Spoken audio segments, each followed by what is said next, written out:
اعوذ باللہ من الشیطان الرجیم بسم اللہ الرحمن الرحیم رب زدنی علما پارہ نمبر 18 سورہ نور مدنی صورت ہے۔ معاشرتی احکام بیان ہوئے ہیں، معاشرے کی اصلاح کے متعلق ہدایات دی گئی ہیں۔ سب سے پہلے زنا کے بارے میں اور اس کی سزا کے بارے میں کہ ہر ایک کے لیے 100 کوڑے مقرر کیے گئے ہیں، خبیث عورتیں خبیث مردوں کے لیے اور خبیث مرد خبیث عورتوں کے لیے۔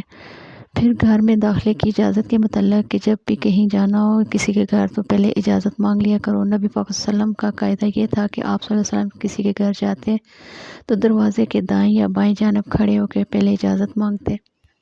آیت نمبر 31 کہ اے نبی، مومن عورتوں سے کہو کہ وہ اپنی نظریں بچا کر رکھیں اور اپنی شرمگاہوں کی حفاظت کریں، اپنے بناؤ سنگار کو نہ دکھائیں۔ اور یہی حکم مومن مردوں کے لیے بھی کہ اے نبی، مومن مردوں سے کہو کہ وہ اپنی نظریں بچا کر رکھیں، اپنی شرمگاہوں کی حفاظت کریں، کیونکہ بے حیائی کی ابتدا نگاہوں سے ہوتی ہے۔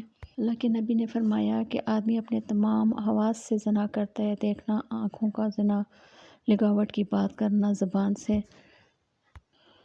آواز سے لذت کان کا زنا، ہاتھ لگانا، ناجائز مقصد کے لیے چل کر جانا ہاتھ پاؤں کا زنا، بدکاری کی یہ ساری تمیزیں پوری ہو جائیں تو تب شرمگاہ اس کی تکمیل کر پاتی ہے یا رہ جاتی ہے۔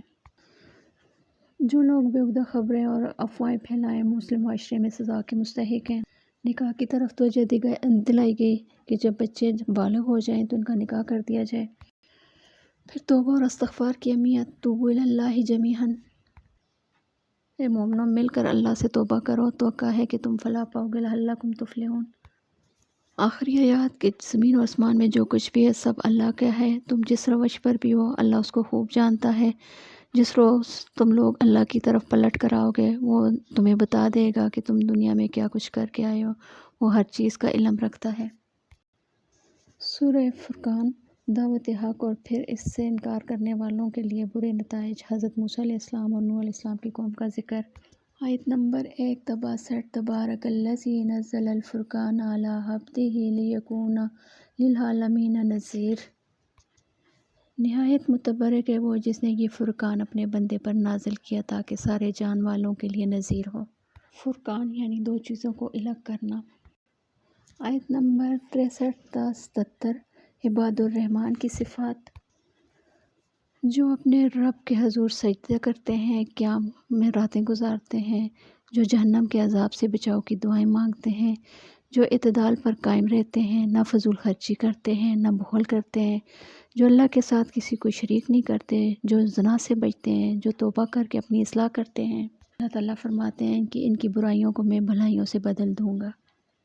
وَقَانَ اللَّهُ غَفُورٌ الرحیم، اللہ تعالیٰ غفور الرحیم ہے۔ اللہ کے نبی کے پاس ایک شخص آیا اور کہنے لگا کہ یا رسول اللہ، میں بہت گناہ گار ہوں، اتنے زیادہ گناہ ہیں کہ اگر ساری مخلوق پر تقسیم کر دیا جائیں تو سب کو لے ڈوبیں، معافی کی کوئی صورت ہے؟ آپ صلی اللہ علیہ وسلم نے فرمایا اسلام قبول کر لیے؟ بولا جی ہاں، کلمہ شہادت پڑھا۔ آپ صلی اللہ علیہ وسلم نے فرمایا کہ اللہ تعالیٰ معاف کرنے والا ہے، تیری برائیوں کو بھلائیوں سے بدل دے گا، یعنی گناہوں پر شرمسار ہونا بھی خود ایک نیکی ہے۔ عباد الرحمن کی ایک اور خوبصورت صفت کہ جب وہ کسی لغو چیز سے ان کا گزر ہو جائے تو شریف آدمیوں کی طرح گزر جاتے ہیں، جنہیں اگر ان کے رب کی آیات سنائی جائیں تو نصیحت کی جائے تو وہ اس پر اندھے اور بہرے بن کر نہیں گزرتے بلکہ وہ نصیحت قبول کرنے والے ہوتے ہیں۔ دعا مانگتے ہیں ربنا ھب لنا من ازواجنا وذریتنا قرۃ اعین واجعلنا للمتقین اماما۔ سورہ شعراء، تبلیغ و تذکیر اور انکار کرنے والوں کی حجتیں اور انجام۔ اور آیت نمبر 1 تا 9 سب سے پہلے نبی پاک صلی اللہ علیہ وسلم سے خطاب کہ اے محمد، تم شاید اس غم میں اپنی جان کھو دو گے کہ یہ لوگ ایمان نہیں لاتے۔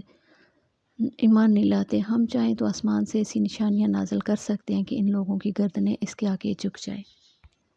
اگلی آیات میں حضرت موسیٰ علیہ السلام کا ذکر اور نشانیاں، حضرت ابراہیم علیہ السلام، نوح علیہ السلام، قوم عاد اور سمود اور صالح علیہ السلام اور لوط علیہ السلام کا ذکر ہے۔